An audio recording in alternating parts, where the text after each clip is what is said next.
invite you to stand up, if possible, for the entrance of the corps of the 6th Polish Airborne Brigade. Czy mogę proszę, jeśli to możliwe, o powstanie na czas prowadzenia sztandaru 6. Polskiej Brygady Powietrzno-Desantowej.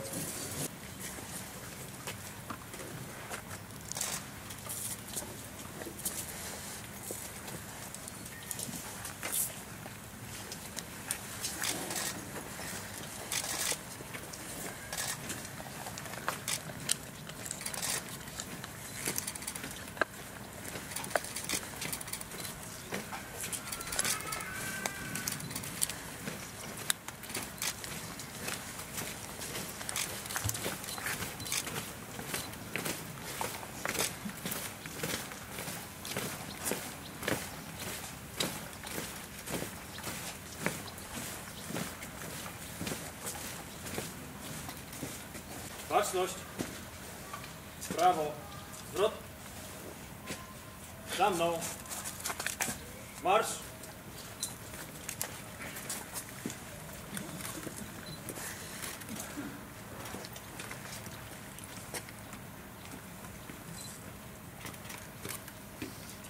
Odszedł, stój, w lewo, zwrot, spocznij.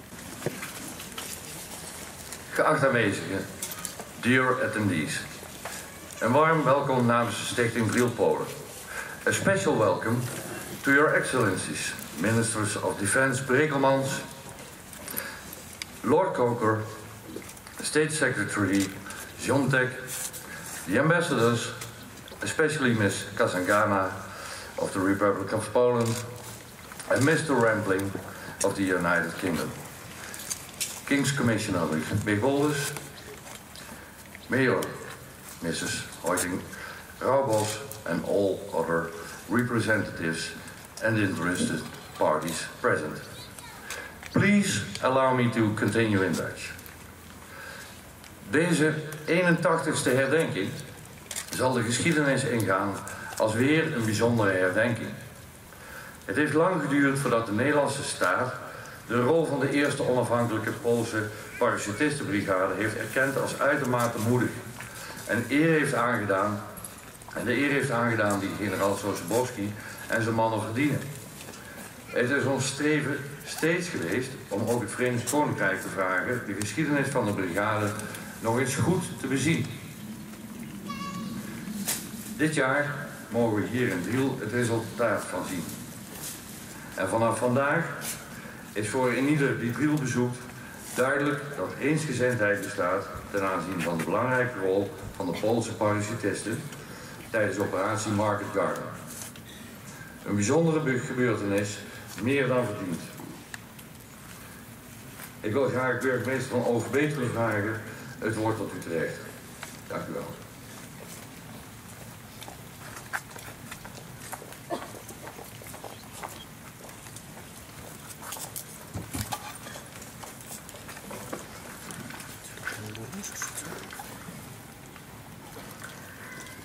Dank u wel. Under Secretary of the Minister of Defense, Mr. Zontek, Lord Coker, Minister of Defense, de heer Brekelmans, Your Excellencies, beste aanwezigen. 81 jaar geleden sprongen ruim 1000 Poolse parachutisten hier over Driel. Voor velen van hen was de reis lang. Van hun geboortedorpen in Polen, via Siberië, Iran en Schotland, tot de boomgaarden en de weilanden van de Betuwe. Het was een reis vol honger, kou, omwegen en onzekerheid. En toch, hier kwamen ze, met een onmogelijke opdracht. Die reis eindigde niet in 1944, want na de oorlog bleek dat hun inzet nauwelijks werd erkend. De parachutisten die het overleefden, konden vaak niet terug naar hun families. Sommigen zagen hun familieleden pas tientallen jaren later terug. En anderen helemaal nooit. Hun reis veranderde van de militaire missie in een levenslange zoektocht naar erkenning en rechtvaardigheid. Vandaag, 81 jaar later, zijn er geen Poolse veteranen meer. Onze laatste Poolse veteraan, Boleszkowice, is begin dit jaar overleden op 105-jarige leeftijd. Maar er zijn wel hun kinderen en kleinkinderen. U draagt die verhalen, het gemis en de kracht van uw vaders en grootvaders met u mee. En u laat zien dat oorlog nooit stopt bij een wapenstilstand. De littekens gaan door, van generatie op generatie. Maar ook de trots. Trots op hun moed, hun offers en op de vrijheid die zij mogelijk maakten. Oorlog stopt niet bij degenen die hem zelf meemaken. Onderzoek laat zien dat trauma's, gemis en veerkracht vaak van generatie op generatie worden doorgegeven. In verhalen, in stiltes en in de manier waarop families hun leven vormgeven. Beste aanwezigen, ook Driel maakte deel uit van die reis. De parachutisten kwamen neer in onze velden. Ze vochten dagenlang in onze straten. Ze vonden hier mensen die hen hielpen. En later vonden ze hier ook erkenning.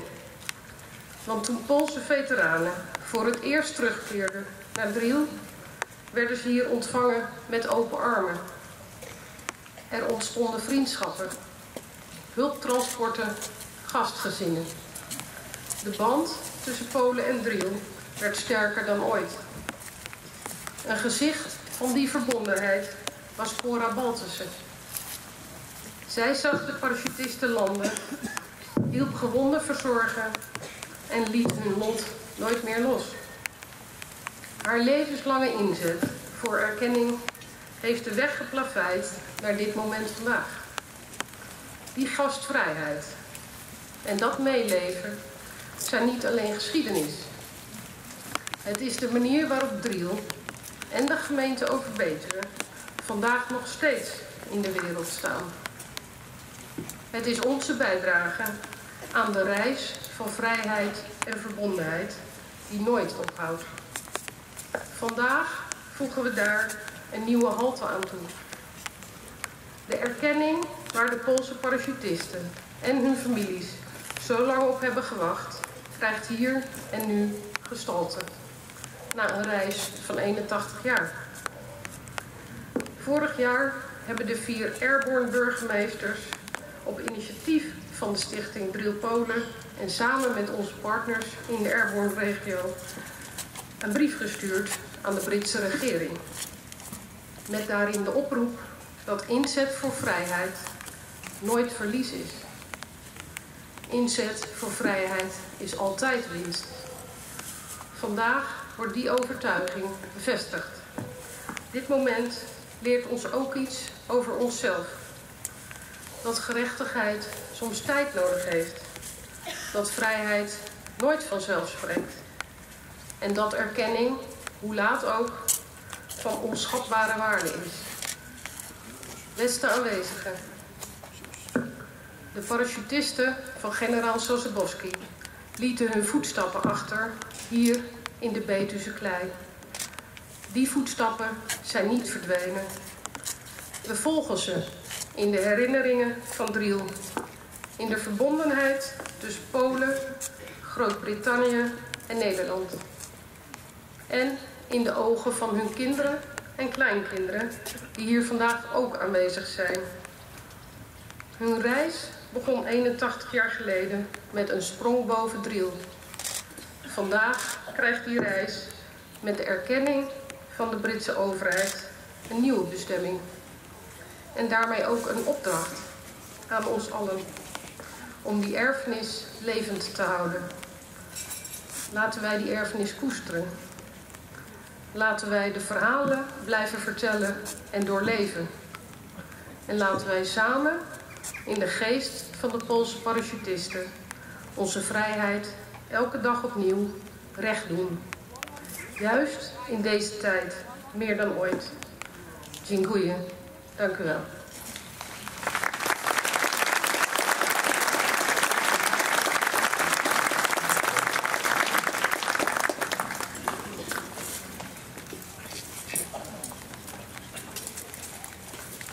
Nu zal de Poolse muziekgroep Promyki Krakowa een muzikale bijdrage leveren. Graag uw aandacht hiervoor. Now, Polish music group Promyki Krakowa will make a musical contribution. Your attention, please.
Graag vraag ik uw aandacht voor de staatssecretaris van het Poolse ministerie van Defensie, zijn excellentie Wziątek. Please, your attention for the Undersecretary of State of the Polish Ministry of Defense, His Excellency Mr. Wziątek. Proszę Państwa o uwagę. Głos zabierze sekretarz stanu w Ministerstwie Obrony Narodowej Rzeczypospolitej Polskiej. Jego Ekscelencja Stanisław Wziątek.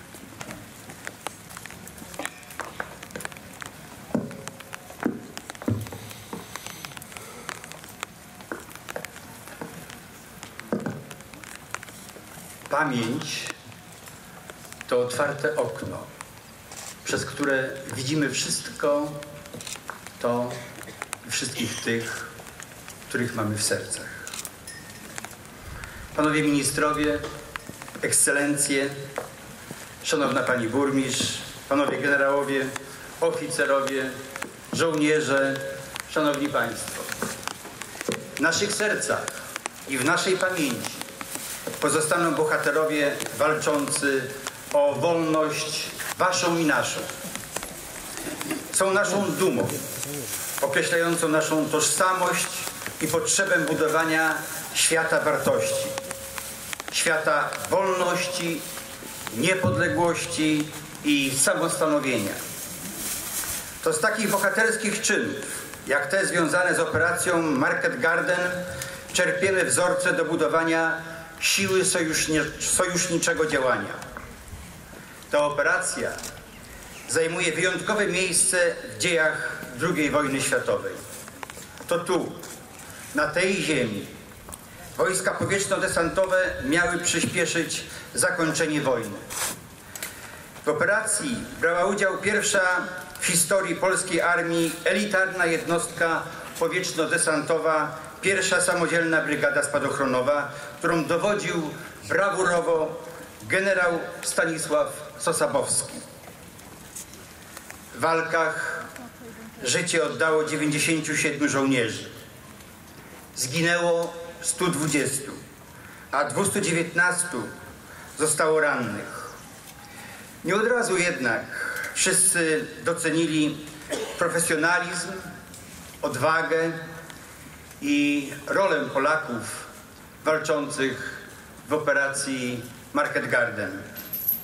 Potrzeba było aż 80 lat, aby przywrócić miejsce generała Sosabowskiego i jego żołnierzy w historii.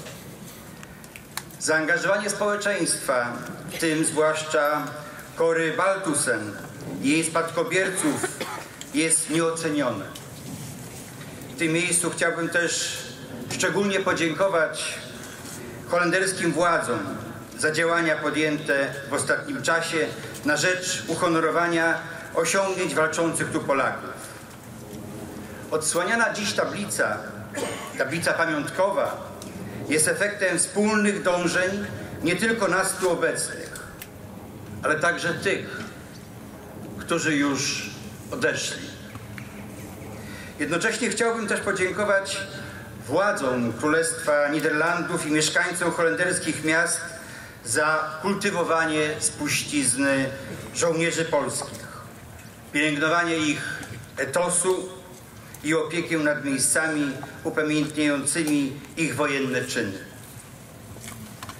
Szanowni Państwo, spotykamy się dziś podczas uroczystości organizowanych na ziemi holenderskiej, aby wspólnie z władzami Królestwa Niderlandów, Wielkiej Brytanii i Polski z udziałem żołnierzy reprezentujących brygady powietrzno-desantowe z naszych krajów oddać hołd wszystkim żołnierzom polskim i alianckim poległym w ciężkich walkach. Pamiętamy i będziemy pamiętać.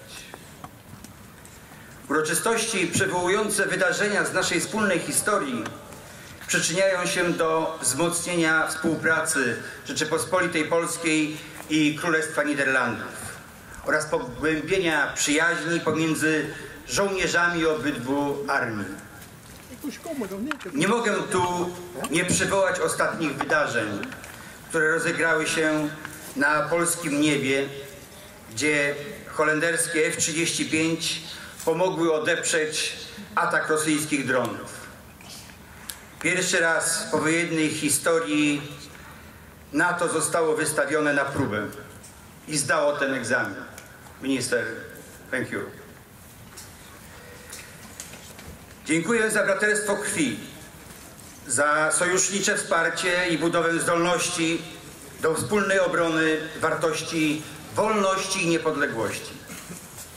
XXI wiek powinien być czasem budowania pokoju, dbałości o człowieka i jego potrzeby, ale niestety pojawia się zło.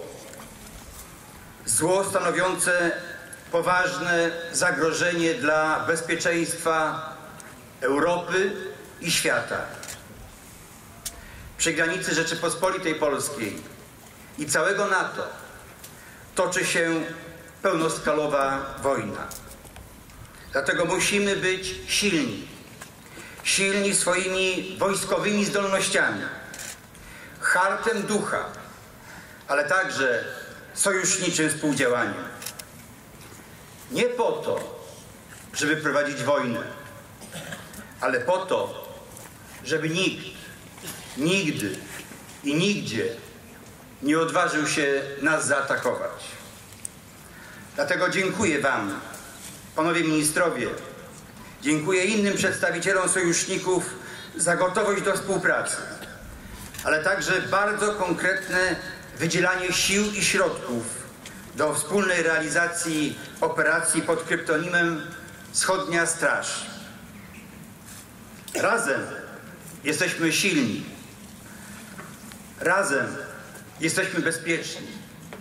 Razem możemy tworzyć lepszy świat.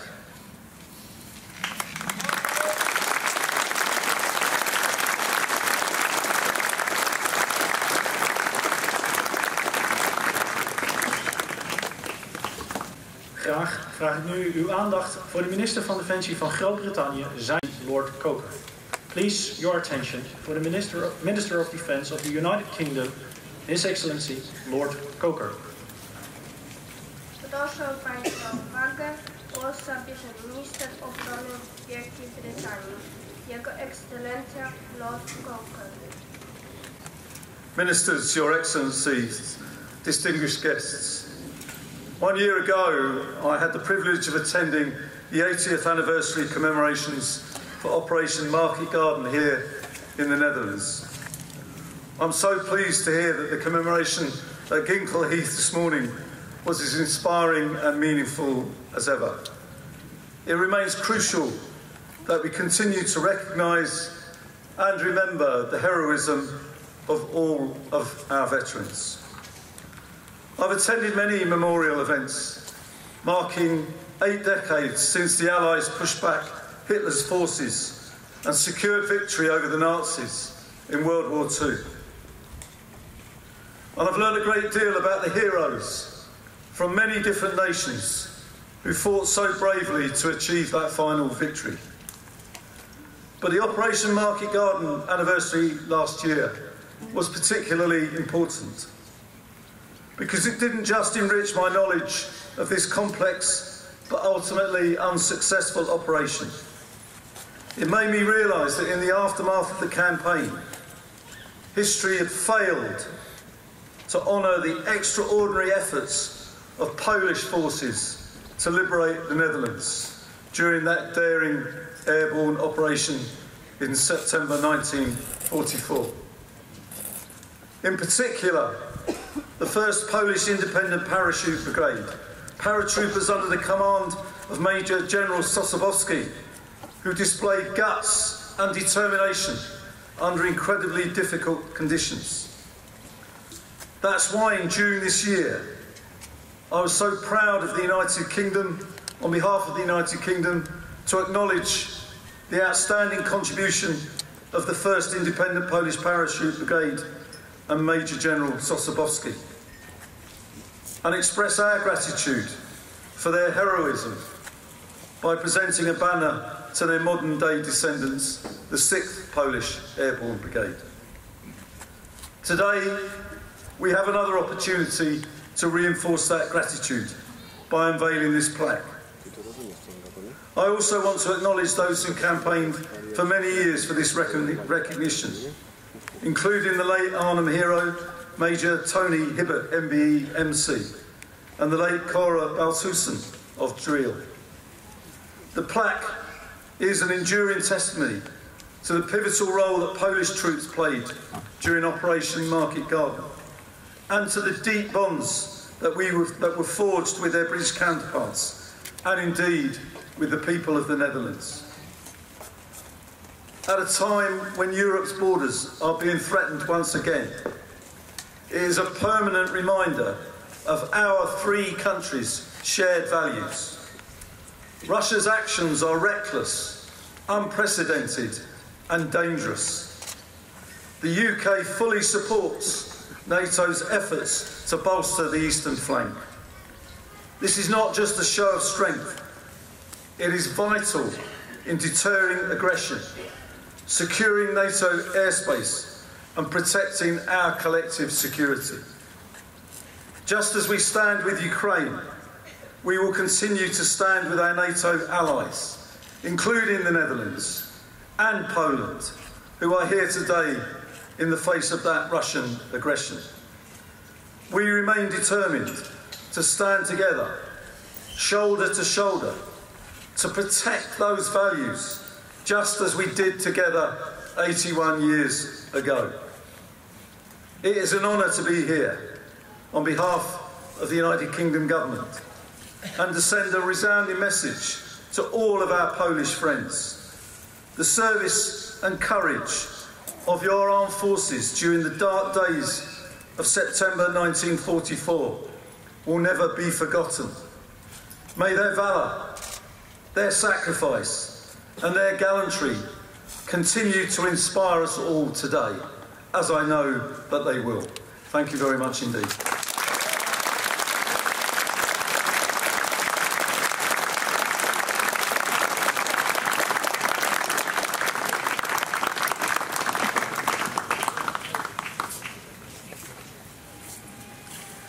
Dan wil ik graag uw aandacht voor de Nederlandse minister van Defensie, zijn excellentie meneer Brekelmans.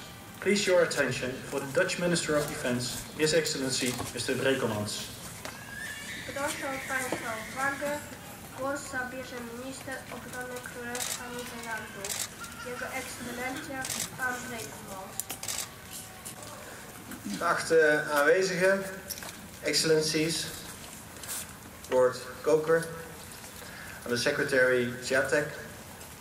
It's a great honor and privilege to have you here with us today on this special and memorable day. I thought that your presence would make the sun shine,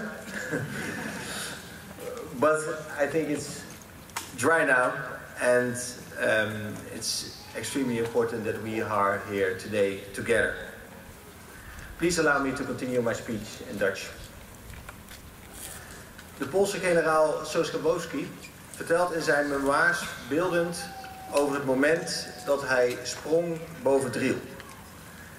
En hij vertelt daarin als volgt, en ik citeer: de man die voorop stond duwde een bundel opvouwbare fietsen naar buiten en sprong toen zelf in de ruimte.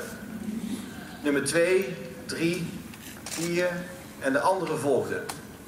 Elk met een vriendelijk duwtje van de Amerikaan die bij de deur stond. En toen was het mijn beurt. Ik leunde voorover, greep de deurstijlen vast en stapte met mijn linkervoet in het niets. Met voorovergebogen schouders en gebogen benen viel ik als een rijpe herfstappel. Nu stond ik op het punt te oogsten wat ik gezaaid had. In een flits vroeg ik me af: heb ik mijn werk goed gedaan? Zou ik een goede oogst kunnen verwachten? Die oogst kwam helaas niet in de vorm die generaal Soskabowski had gehoopt. De brug bij Arnhem bleef voorlopig nog in Duitse handen. De verliezen waren zwaar. Maar de oogst was er wel degelijk. Moed, trouw, solidariteit en de diepe waardering van mensen uit Driel en Oosterbeek. En later ook de rest van Nederland. Vandaag, hier in Driel, zijn wij getuigen van een historische stap. De Britse overheid geeft de Poolse parachutisten de erkenning die zij verdienen. And I would like to thank Lord Koker for his personal efforts in this. Thank you very much.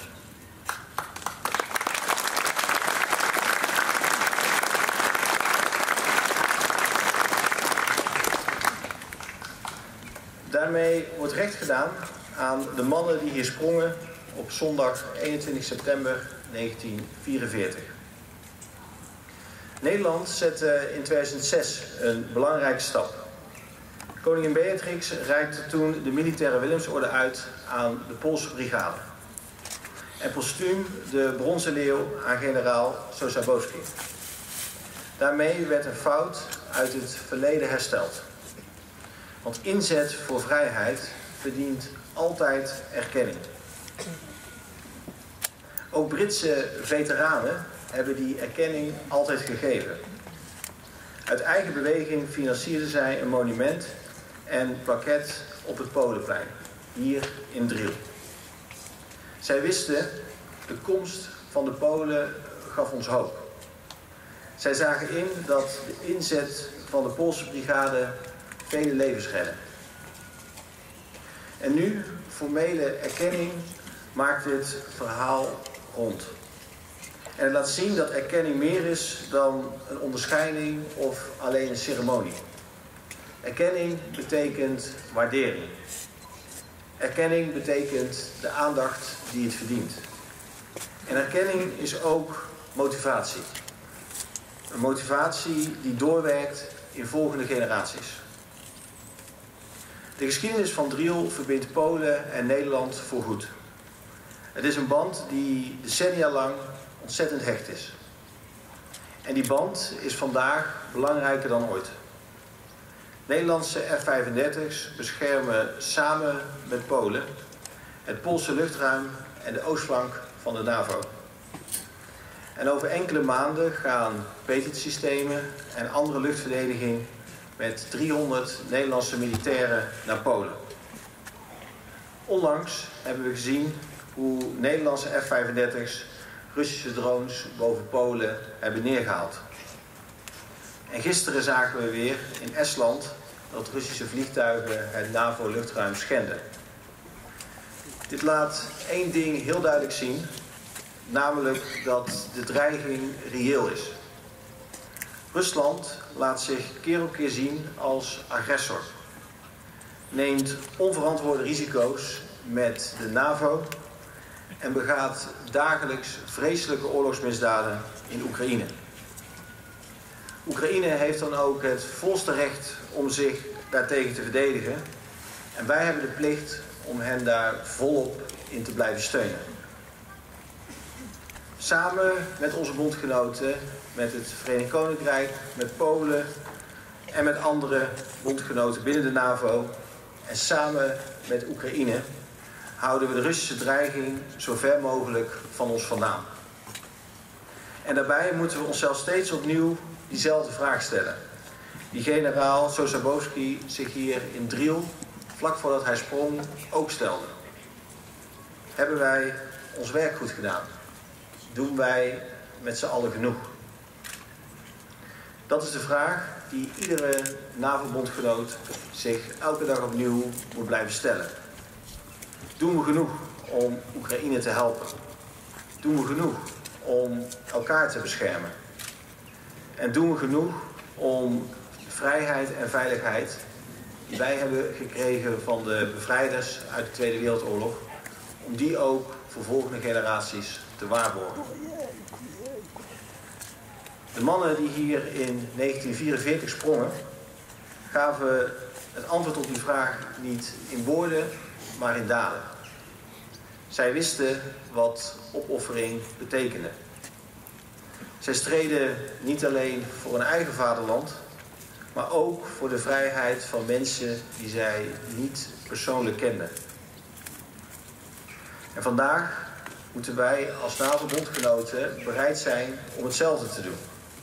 Voor elkaar, voor onze vrijheid en voor onze gemeenschappelijke veiligheid. Dames en heren, de vragen die generaal Sosabowski zich stelde, klinken hier vandaag nog steeds door. Heb ik mijn werk goed gedaan? Zou ik een goede oogst kunnen verwachten? Het antwoord op die vraag van generaal Sosabowski is vandaag zichtbaar. Het werk dat hij en zijn Poolse mannen hebben gedaan, was goed. Hun oogst is vrijheid. Zelfs nu, 81 jaar later. Hun oogst is de blijvende band tussen Polen, het Verenigd Koninkrijk en Nederland. En hun oogst is volledige erkenning. Hier, vandaag, door ons allemaal. Dank u wel.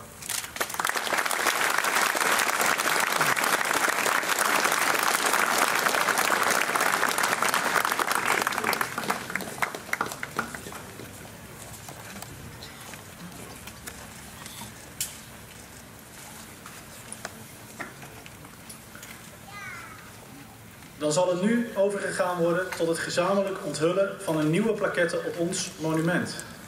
Met het onthullen van deze plaquette onderstreept Groot-Brittannië de dankbaarheid jegens de eerste Poolse onafhankelijke parachutistenbrigade die zij aan zij vocht met de Britten. Now, the national representatives will unveil a new plaquette on our memorial.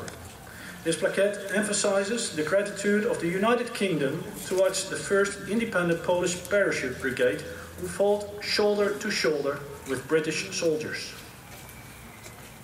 Teraz nastąpi wspólne odsłonięcie nowej tablicy pamiątkowej na naszym pomniku.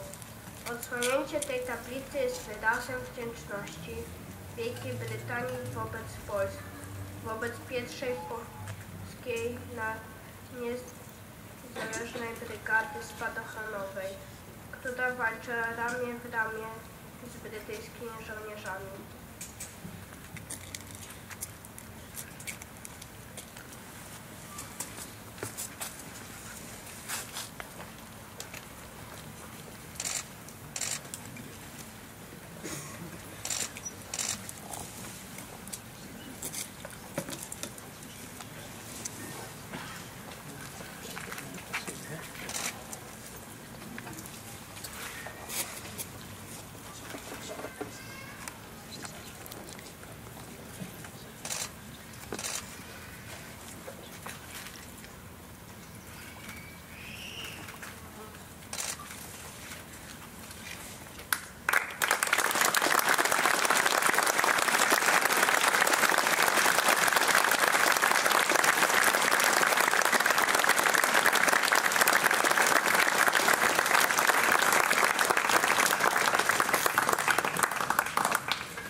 Promyki Krakowa zal nu het lied Een brug naar de toekomst ten gehore brengen. Graag uw aandacht hiervoor. Promyki Krakowa will now perform the song A Bridge to the Future. I would like your attention for it. Za chwilę zespół Promyki Krakowa zaprezentuje utwór Most ku przyszłości. Proszę o Państwa uwagę.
I now would like to invite Josi Pitrika and Peter Linchwich to come forward. Their wreath will be laid on behalf and in loving memory of all Polish soldiers who fought here in Driel, but also across the Rhine in Oosterbeek.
I now would like to invite Jo and Riet van Mullen to come forward. Their wreath will be laid on behalf of the citizens and organizations in Driel, expressing our gratitude to the Poles who fought for our freedom. In the years following the war, citizens of Driel hold their Polish friends dear.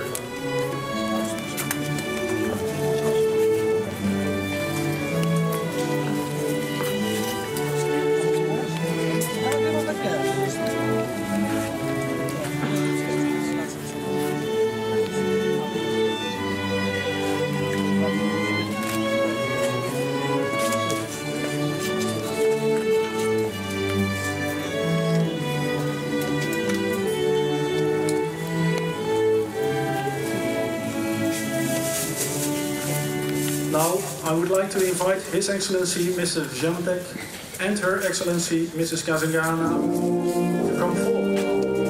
Their wreath will be laid on behalf of the government and the people of the Republic of Poland.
To continue their bond with our town Driel by visiting our commemoration.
Ambassador of Australia, His Excellency Mr. French and Defence Attaché Lieutenant Colonel, please to come forward. Their wreath will be laid on behalf of the government and the people of Australia.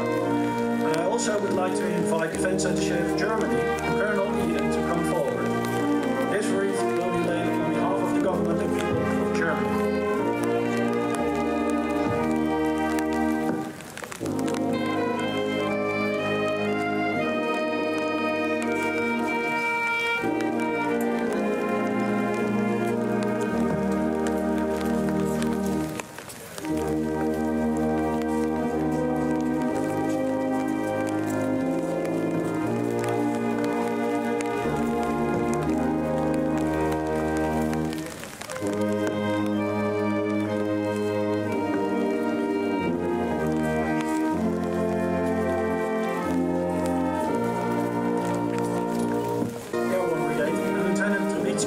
Javin to come forward. Their wreath will be laid on behalf of the 6th Airborne Brigade.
Now I would like to invite the mayor of Krzemień in Germany, Mr. Bernhard, the mayor of Boleszkowice in Poland, Mr. Czypar, and the deputy mayor of Zurich in Switzerland, Mrs. Walraaf, to come forward. Their wreath will be laid on behalf of the partner municipalities of our municipality overweight. Furthermore, I would like to invite the mayor of Wageningen, Mr. Vermeulen, to come forward. His wreath will be laid on behalf of the citizens of Wageningen municipality. And at last I would like to invite the Deputy Mayor of Lingewaard Municipality, Mr. Derksen, to come forward. His wreath will be laid on behalf of the Municipality of Lingewaard, the neighbouring municipality of Overbetuwe, with close ties to the aftermath of Operation Market Garden.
on behalf of the board, the employees and volunteers of the Airborne Museum in Oosterbeek.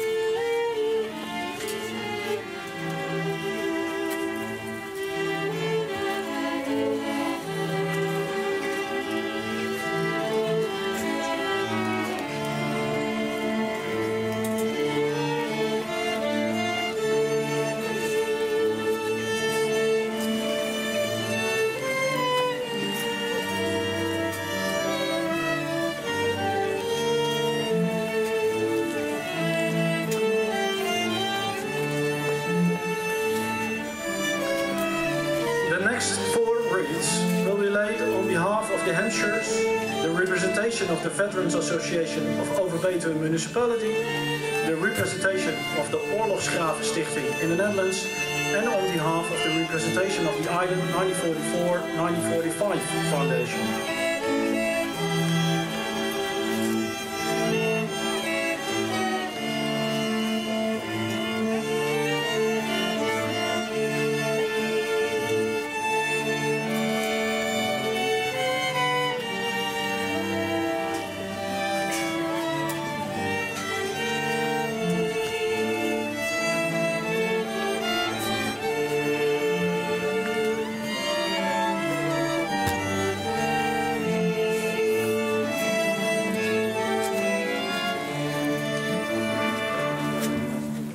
The next four wreaths will be laid on behalf of the representation of the Foundation Overbetuwe Boleszkowice, the representation of the voluntary fire departments of Czypar, and Ster, the representation of the Polish School in Nijmegen, and the representation of the Polish School of St. John Paul II in Amsterdam.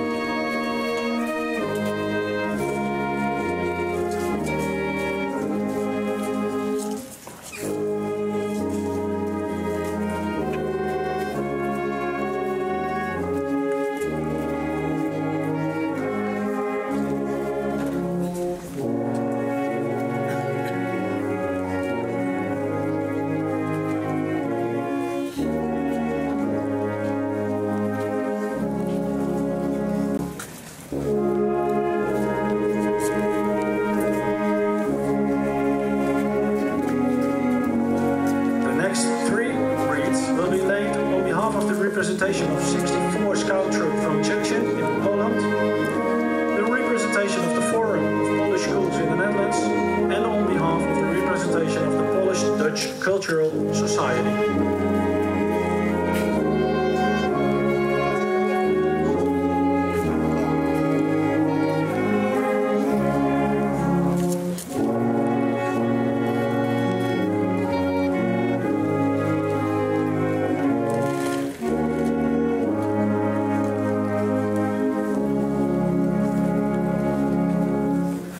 The last two wreaths will be laid on behalf of the representatives of the Arnhem 1944 Fellowship and the representatives of the Special Training School Krzemień Associates in the United Kingdom.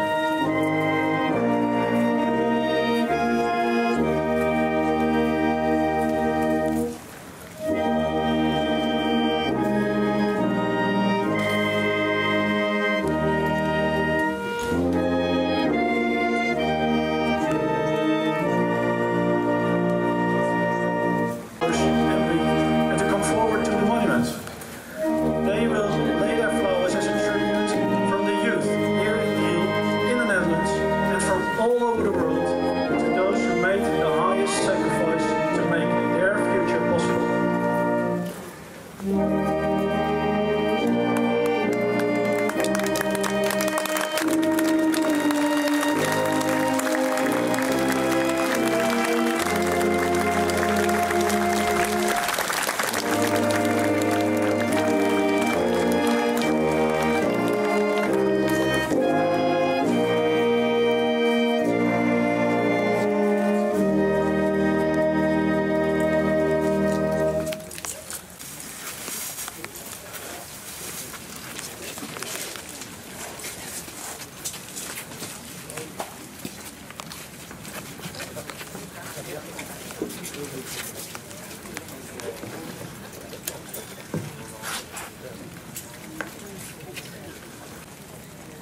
verzoeken om te gaan staan indien u daartoe in staat bent. I would like to ask you to stand up if possible. Uprzejmie proszę Państwa o powstanie. Jeśli są Państwo w stanie, to Nu zal de last post klinken, waarna er een minuut stilte in acht zal worden genomen. Aansluitend zullen de volksliederen van Polen, het Verenigd Koninkrijk en Nederland gespeeld worden.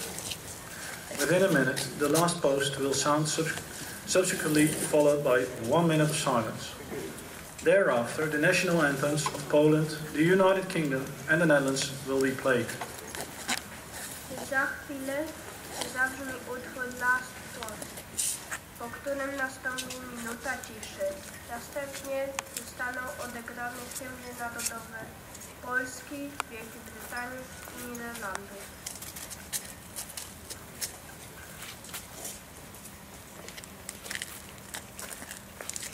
Patrzmy na prawo!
aan het einde van deze herdenking willen we nog wel een speciaal dankwoord richten aan de muziekvereniging Concordia.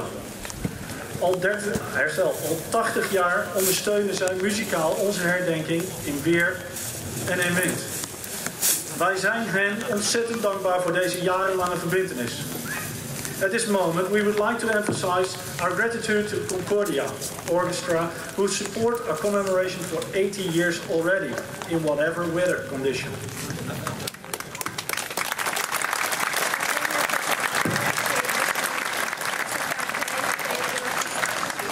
Wspierają do orkiestry Concordia.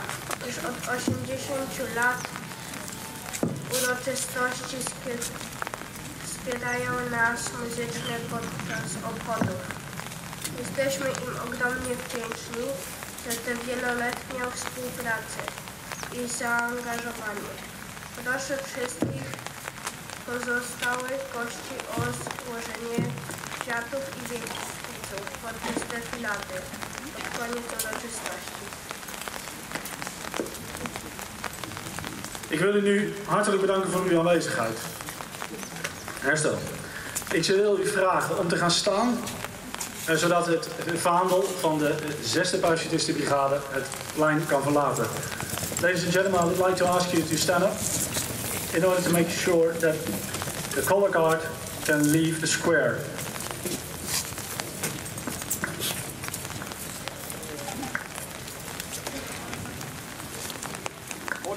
Baczność, prawo, zwrot, za mną, marsz!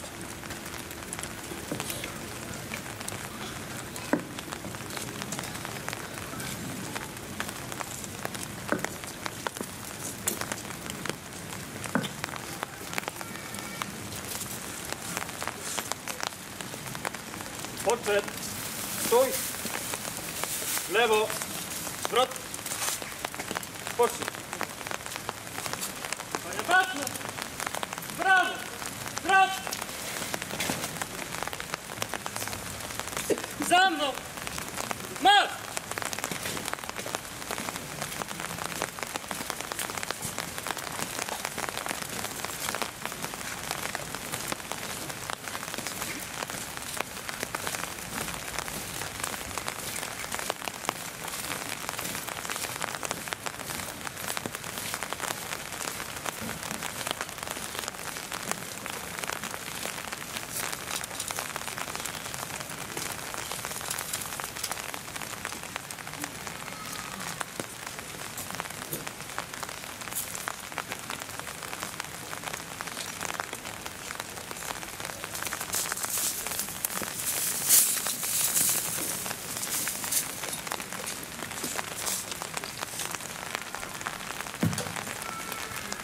Ik wil u allen hartelijk bedanken voor uw aanwezigheid.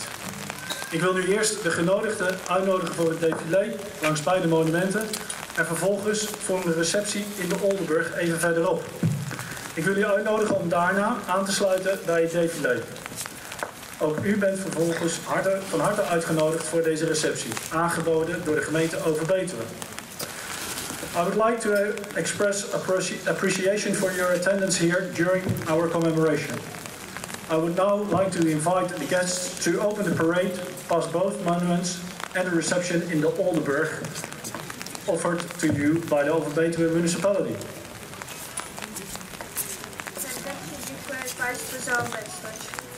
W pierwszej kolejności zaproszę gości honorowych do udziału w defiladzie przy obu pomnikach, a następnie na przyjęcie w pobliskim.